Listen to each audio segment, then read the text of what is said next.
রাস্তাটি কি পরিমাণ ফাঁকা দেখে লোভ লাগছে।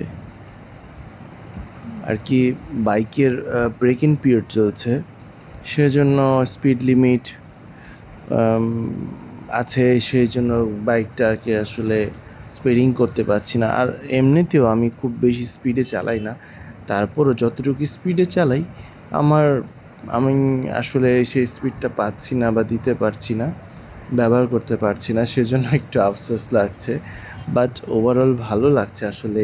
এই রাত্রে কোনো ট্রাফিক জ্যাম নেই বা দিনের যে রোদের তাপ, সেই তাপদাহ নেই। আর বর্তমানে যে তাপ, ভাই বাইক ড্রাইভ করতে এতটা খারাপ লাগে আসলে।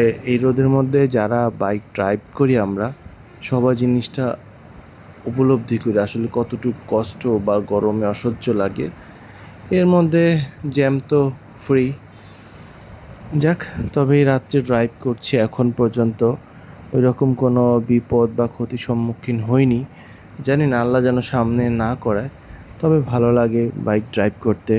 আমি এমনিতেও ধীরে খুব ধীরেই চালাই, মাঝে মাঝে একটু স্পিডিং করতে মনে চায়, তবে ভালো লাগছে।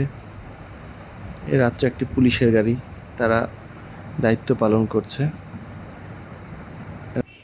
এই রাস্তাগুলো বাইক ড্রাইভিং করতে ভালোই লাগে, তবে পুরাতন ঢাকার রাস্তার যে নাজেহাল অবস্থা, আসলে যারা প্রতিনিয়ত ড্রাইভ করে বা যাতায়াত করে তারা জানে কত পরিমাণ সীমাহীন দুর্ভোগের মধ্যে আছে।